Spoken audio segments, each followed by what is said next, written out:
우리 오늘 함께 나눌 하나님 말씀 사무엘상 30장 21절부터 31절까지 말씀입니다. 구약성경 사무엘상 30장 21절부터 31절까지 말씀.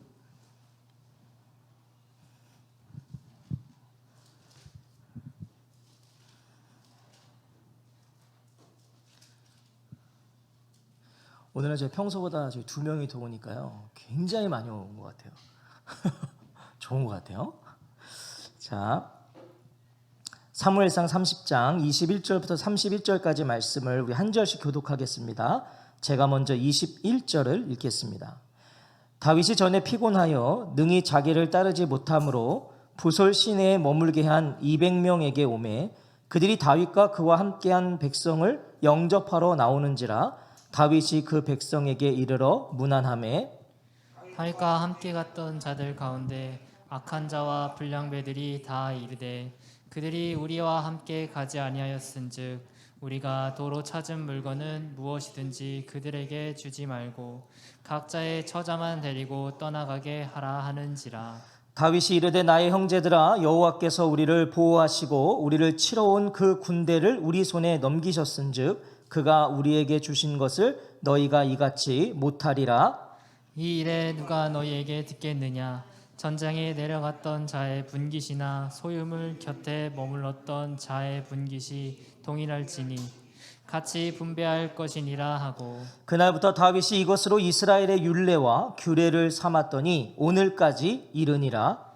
다윗이 시글락에 이르러 전품을 그의 친구 유다 장로들에게 보내어 이르되 보라 여호와의 원수에게서 탈취한 것을 너희에게 선사하노라 하고 베델에 있는 자와 남방 라못에 있는 자와 얏딜에 있는 자와 아루엘에 있는 자와 신못에 있는 자와 있는 자와 라갈에 있는 자와 여라무엘의 사람의 성읍들에 있는 자와 겐 사람의 성읍들에 있는 자와 홀마에 있는 자와 고라산에 있는 자와 아닥에 있는 자와 함께 읽겠습니다. 헤브론에 있는 자에게와 다윗과 그의 사람들이 왕래하던 모든 곳에 보내었더라. 아멘. 아멘.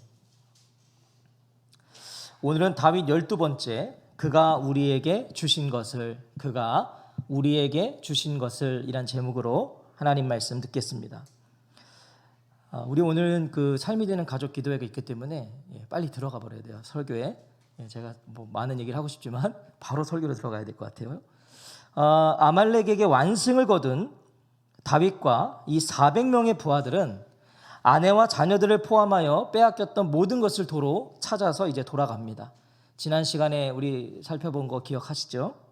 19절은 이렇게 말씀했어요. 크고 작은 것을 막론하고 아무것도 잃은 것이 없이 모든 걸 빼앗겼었지만 가서 아무것도 잃은 것이 없는 것처럼 다 찾아왔다는 거예요. 잃은 것이 하나 없이 모든 것을 찾아왔다고 성경은 증언합니다. 아니 오히려 빼앗긴 것 이상의 전리품을 가지고 돌아오죠. 더 많은 것들을 가지고 와요.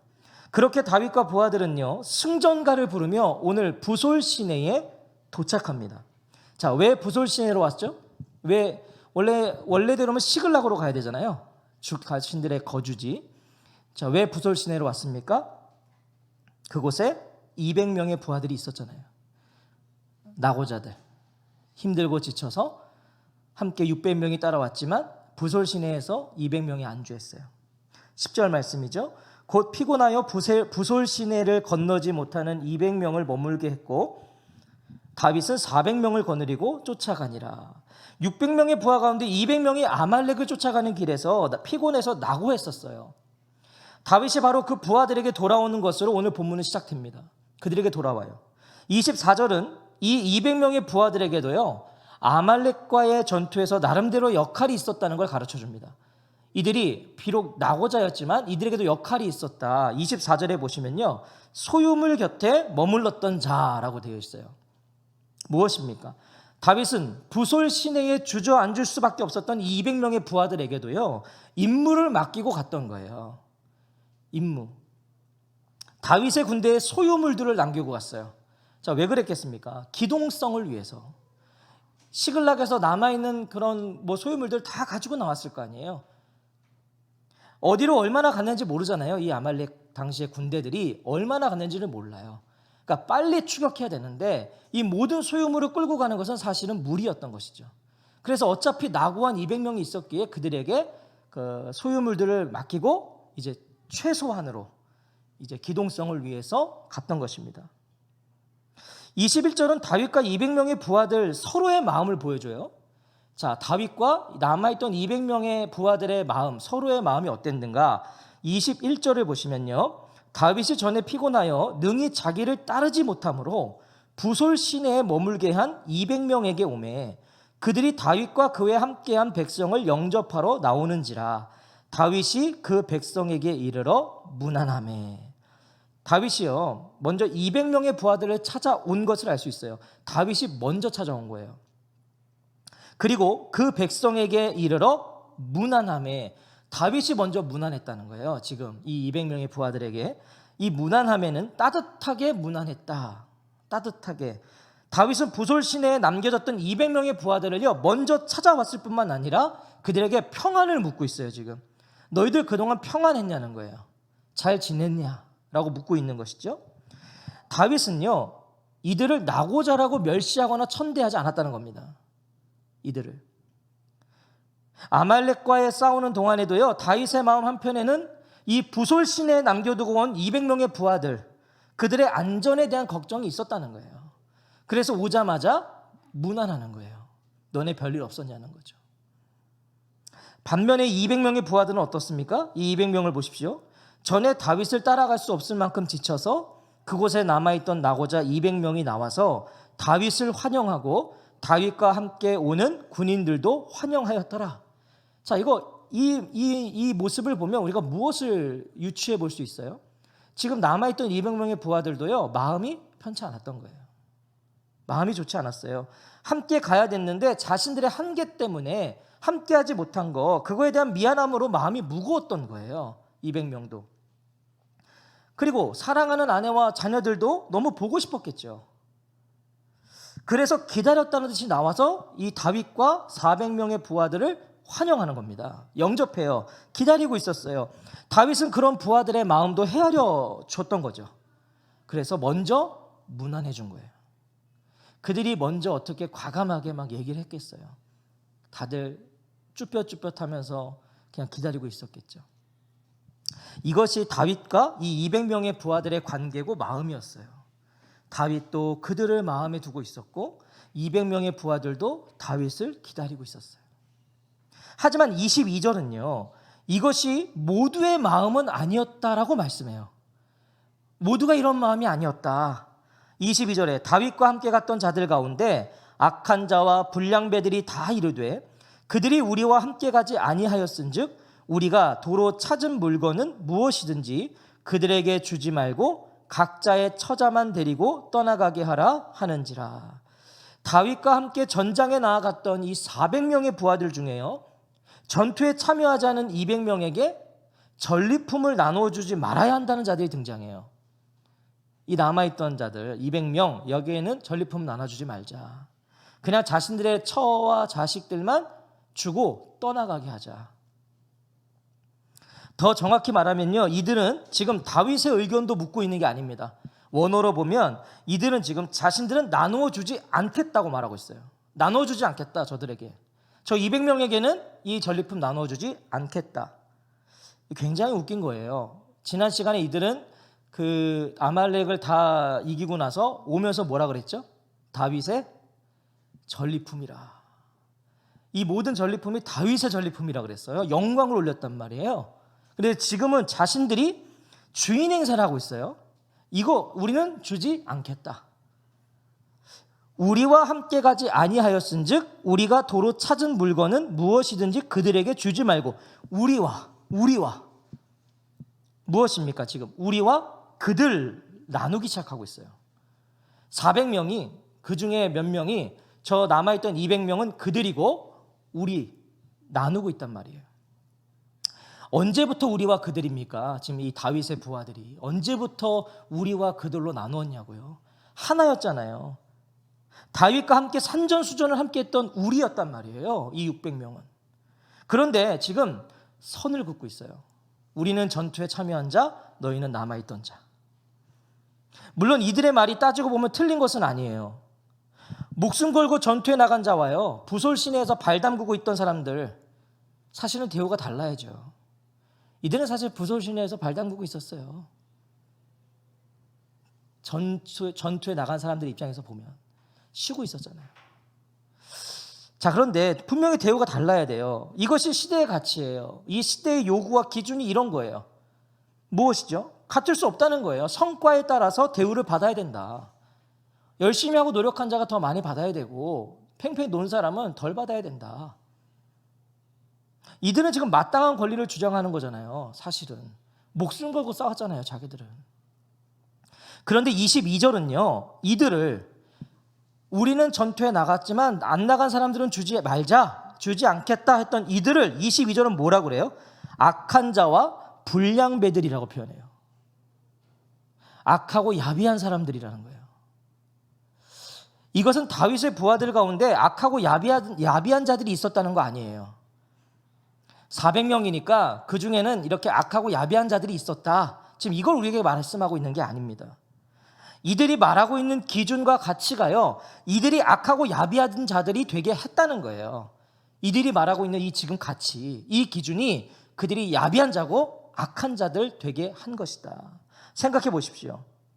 지금까지 단 한 번도요, 다윗의 부하들이 악한 자들, 불량배들라고 불린 적이 없어요. 단 한 번도. 모두가 다윗의 부하들이었고 다윗의 군대였습니다. 그런데 자신들의 공로와 자신들의 특권과 권리를 주장하고 있는 이 순간에 악한 자와 불량배들이라고 불리고 있는 거예요. 성경은 그들을 그렇게 말하고 있어요. 이 순간에 자신들의 공로, 특권, 자신들의 그 어떤 권리를 주장하고 있는 이 순간에 그들은 악한 자들이다, 불량배들이다. 자신의 공로를 기준 삼아서 그것에 미치지 못하는 사람들 무시하고 멸시하고 폄하하는 것, 이게 악한 것이고 불량배나 다름없다는 걸 우리에게 가르쳐 주는 거예요. 이게 그런 것이다. 이들의 주장은 흡사 이런 거죠. 축구 경기에서, 자, 이제 또 여자 성도님들이 싫어하는 축구, 지난주에는 제가 개척 얘기를 했고, 자, 축구 경기에서요, 골을 넣은 공격수가 경기 종료 후에 라커룸에 들어와서 골을 자기가 만들어서 승리했으니까 오늘 회식에 수비수들은 빠지라는 거예요. 지금 흡사 그런 느낌인 거죠. 오늘 내가 골 넣어서 이겼으니까 아무것도 안 한 수비수 너희들은 회식에서 빠져.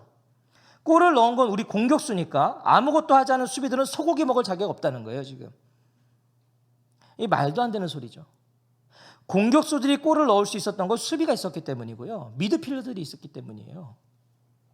400명의 부하들이 아말렉을 찾아 빠르게 달려갈 수 있었던 것은 자신들이 가지고 온 소유물을 이 부솔 시내에 맡길 수 있었기 때문 아니에요?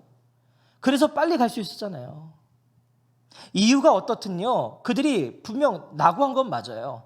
하지만 이유가 어떻든 믿고 맡길 수 있는 200명이 있었단 말이에요. 그러니까 자신들의 소유를 마음껏 맡기고 갔던 거잖아요.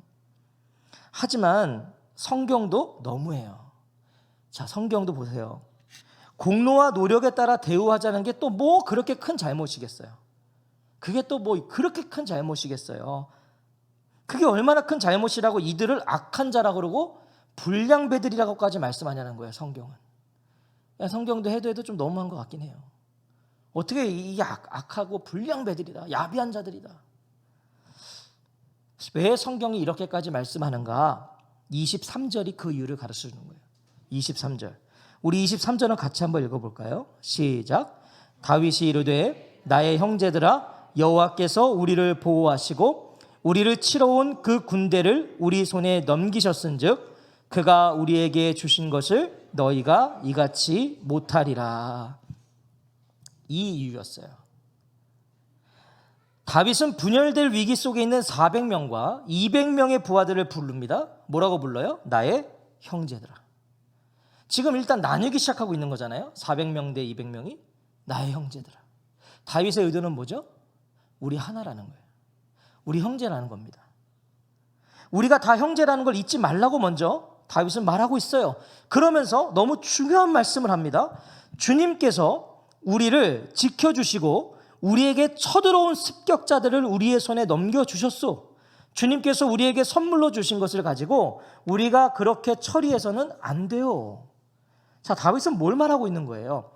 다윗은 아말렉과의 전투의 승리는 누구의 승리다? 하나님의 승리다. 하나님께서 자신들을 보호해 주셨고 승리하게 하셨다는 거예요. 하나님이 승리케 하신 거다. 8절에 보시면 다윗이 여호와께 묻자와 이르되 내가 이 군대를 추격하면 따라잡겠나이까 하니 여호와께서 그에게 대답하시되 그를 쫓아가라. 내가 반드시 따라잡고 도로 찾으리라. 처음부터 하나님의 결과를 듣고 간 전투예요. 하나님이 다 찾아온다고 했단 말이에요. 이미 결과를 듣고 갔어요. 승리는 하나님의 보호와 도우심의 결과였다는 거예요. 다윗은 그래서 그 모든 전리품은 하나님의 선물이라고 말하고 있습니다. 이 전리품 모두는 하나님의 선물이다. 우리 것 아니다. 하나님의 것이다. 우리의 것이라는 착각에 빠지지 말라고, 소유권을 주장하지 말라고 말씀하는 거예요. 이게 왜 너희들 거냐? 이게 왜 우리 거냐? 이거 하나님 것이다. 이것이 다윗의 신앙이었어요. 그는 전쟁은 여호와께 속한 것임을 누누이 말했던 자잖아요. 전쟁은 여호와께 속한 거다. 생각해 보십시오. 하나님이 도우시지 않았다면요, 승리할 수 없어요. 무엇보다 각자의 생명을 장담할 수 없는 거잖아요. 하나님이 도우지 않으셨다면. 이 많은 전리품을 얻으면 무엇합니까? 내가 나가서 전쟁하다가 죽으면 이 전리품이 무슨 의미가 있어요? 내가 살아있어야 전리품의 의미가 있는 거잖아요. 하나님께서 전쟁에서 우리의 생명을 지켜주셨다는 거예요. 우리 살려주셨다. 지칠 대로 지쳐서 부솔시내에 낙오했던 200명의 생명도 하나님이 지켜주셔서 우리가 이렇게 다시 만난 거잖아. 이 얘기하고 있는 거예요. 우리도 지켜주셨고 저들도 지켜주셨다는 거예요. 여러분, 지쳐서 지금 낙오된 병사들, 가장 위험에 빠져 있는 자들 아니에요? 거기다가 지도자가 없었잖아요. 다윗이 없었다고요. 이들의 안전도 보장되지는 않았던 거예요. 근데 하나님이 지켜주셨어요. 전리품보다, 소유물보다 중요한 건 생명이잖아요. 그 생명 지켜주셨잖아요. 하나님께서 400명과 200명의 생명을 지켜주신 것이 가장 큰 은혜고, 그것이 가장 큰 축복이고, 그것이 진정한 승리라는 거예요. 그러니까 그 생명보다 중요하지 않은 이 전리품을 나누는 것, 이거 못할 이유가 뭐가 있냐는 거예요. 생명을 얻었는데 우리가 그보다 덜 중요한 이 전리품을 왜 나누지 못하겠는가? 다윗은 그러므로 전쟁의 참여 유무와 상관없이 전리품을 똑같은 몫으로 나누겠다고 선언해요. 똑같이 나누겠다. 24절에 이 일에 누가 너희에게 듣겠느냐? 전장에 내려갔던 자의 분깃이나 소유물 곁에 머물렀던 자의 분깃이 동일할지니 같이 분배할 것이니라 하고, 공격수나 수비수 모두 중요하다는 거예요. 다 중요하다. 다윗은요, 단순히 모두가 똑같이 나누겠다고 하잖아요. 우리 성경을 잘 읽어야 돼요. 다윗이요, 단순히 우리 똑같이 나눌 거야 이렇게 말해도 되잖아요. 사실은 400명이나 200명이나 우리 똑같이 나눌 거다 이렇게 얘기해도 되는데, 이렇게 말해요. 소유물 곁에 머물렀던 자의 분깃이 동일할지니, 이 200명이 했던 그 일도 말해주고 있단 말이에요. 이 200명이 부솔신에서 논 게 아니라 우리의 소유물을 지켰다. 무슨 말이죠? 200명이 감당한 임무도 지도자가 언급해 주는 거예요. 저들도 받을 자격이 있다는 거예요. 자신들의 한계로 전쟁에 참여하지 못하고 그런 자신들을 무시하는 말을 들은 그들의 자존감, 그 자존감을 회복시켜주고 하는 거죠.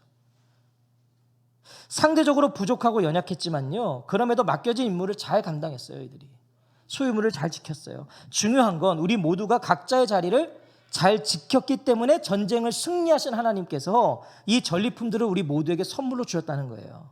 우리 모두가 각자의 자리를 잘 지켰기 때문에. 그러니까 기쁨으로 그 선물을 하나님의 은혜에 따라서 나누는 것이 마땅하다는 거예요. 하나님의 은혜에 따라서. 왜 200명을 무시하는 발언을 했던 자들을 악한 자와 불량배들이라고 했는지를 우리가 알 수 있는 거죠.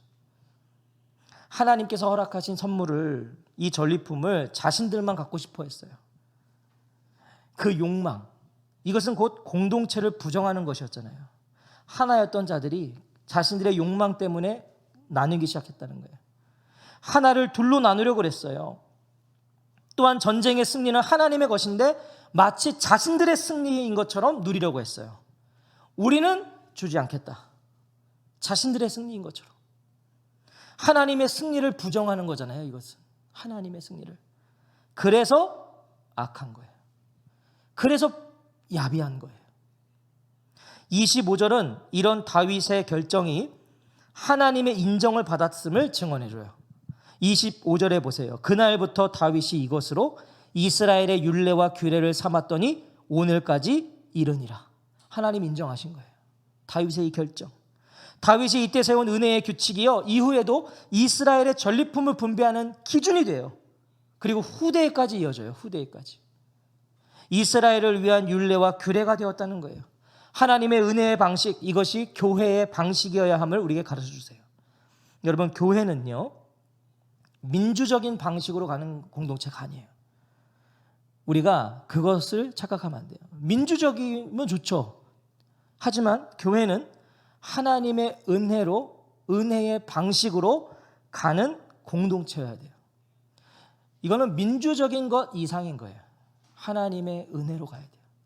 하나님의 그 은혜의 방식으로 가야 돼요. 26절부터 31절은요, 다윗이 전리품을 자신의 공동체에만 나눈 것이 아니라 유다의 장로들과 베델에 있는 자, 남방 라못에 있는 자, 얏딜에 있는 자, 아로엘에 있는 자, 심몬에 있는 자, 에스드모아에 있는 자, 라갈에 있는 자, 여라무엘 사람의 성읍, 겐 사람의 성읍, 홀마에 있는 자, 고라산에 있는 자, 아닥에 있는 자, 헤브론에 있는 자, 다윗이 부하들을 거느리고 드나들던 그 모든 지방에 있는 사람들에게 선물로 보냈다고 그래요. 여러 이유들이 있었을 거예요. 이 많은 지역에 이 전리품들을 나눠 가졌다는 거, 여러 이유들이 있을 건데, 먼저 애굽 소년이 한 말 있었잖아요. 애굽 소년이 14절에 보면 우리가 그렛 사람의 남방과 유다에 속한 지방과 갈렙 남방을 침노하고 시글락을 불살랐다. 시글락만 공격했다고 하지 않았어요. 그 주변에 있는 유다 성읍들을 공격했어요. 시글락 외에 유다 영토와 거주지도 침노했다는 걸 들었기 때문에 다윗은 전리품을 그들에게도 나눈 거예요. 그들에게도 빼앗긴 것들이니까. 물건을 주인에게 되돌려준 거죠. 또 이 언급한 마을들은요, 주로 유다 남쪽에 위치한 마을들이에요. 그러니까 다윗이 도망을 다닐 때요, 다윗에게 도움을 준 마을들이었다는 거예요. 이들이 다윗에게 계속 도움을 줬었어요. 그리고 이제 다윗은 자신이 유다로 돌아가야 됨을 직감했던 거예요. 이제는 더 이상 이 시글락에도 머물 수 없고 내가 다시 유다 땅으로 가야 된다.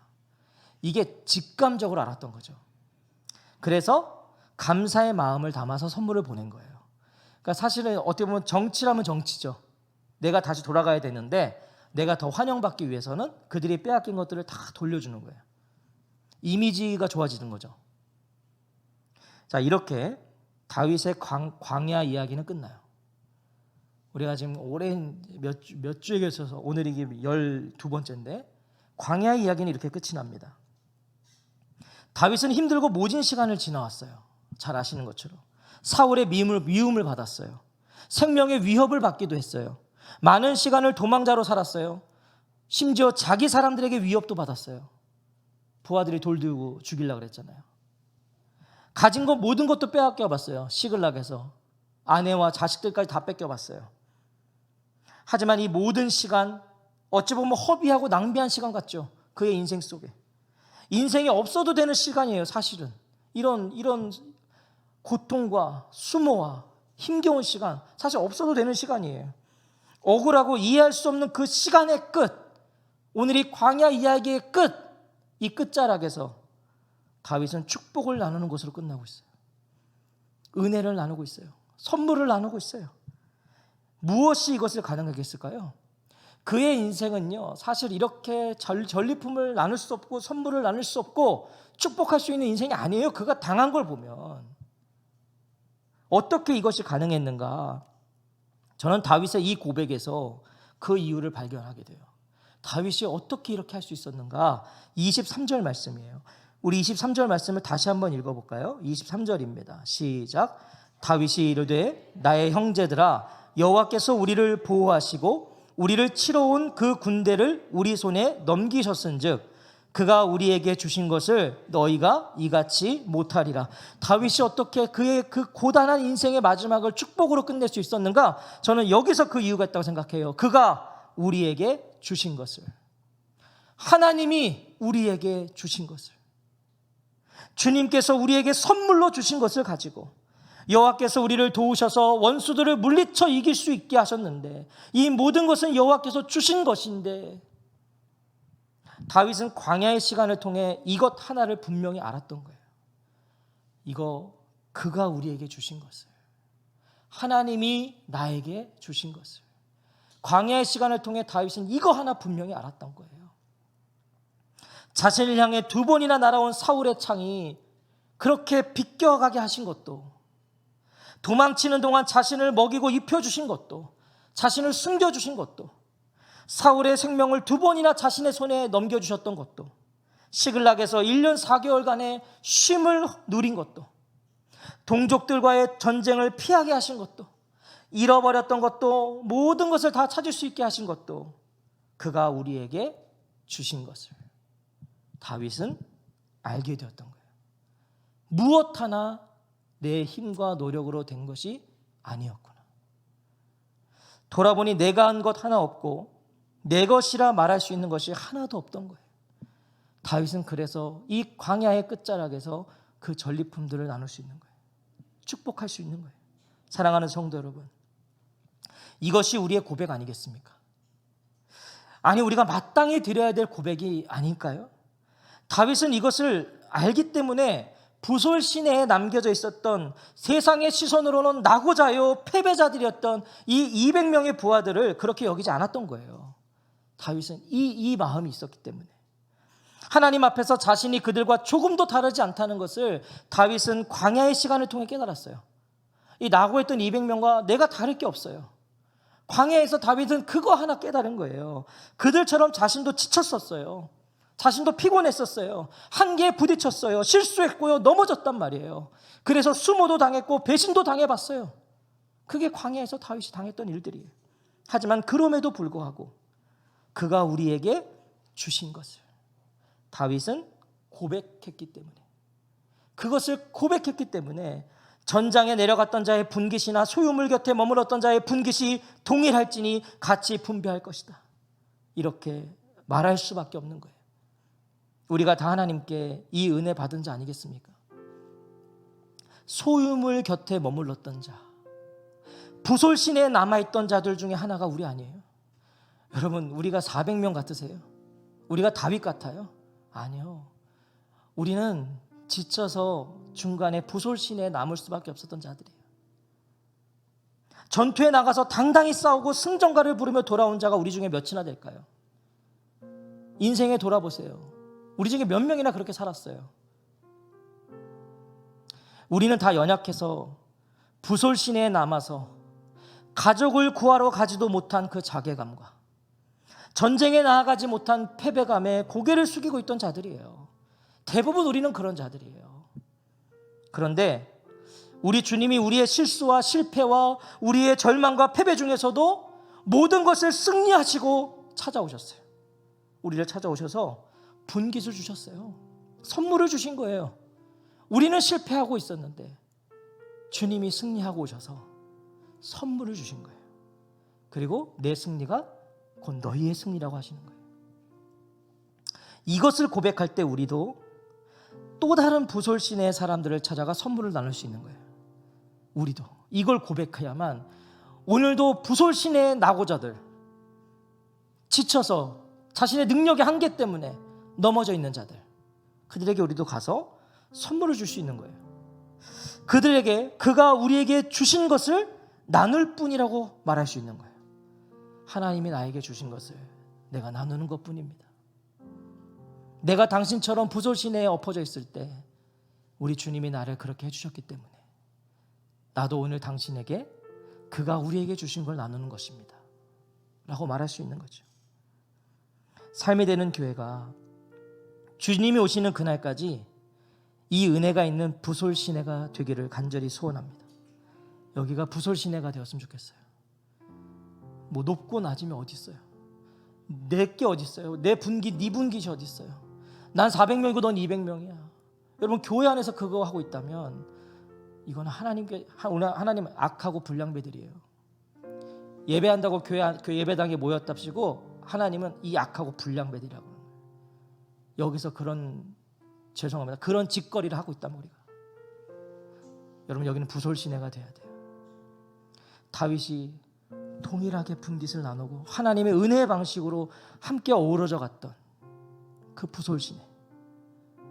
부솔시내에 있던 하나님의 은혜의 방식이 우리 삶의 방식이 되어서 하나님의 은혜가 흐르는 우리의 걸음이 되기를 주의 이름으로 축원합니다.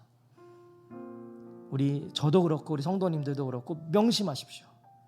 우리 삶이 되는 교회는 부솔시내가 돼야 됩니다.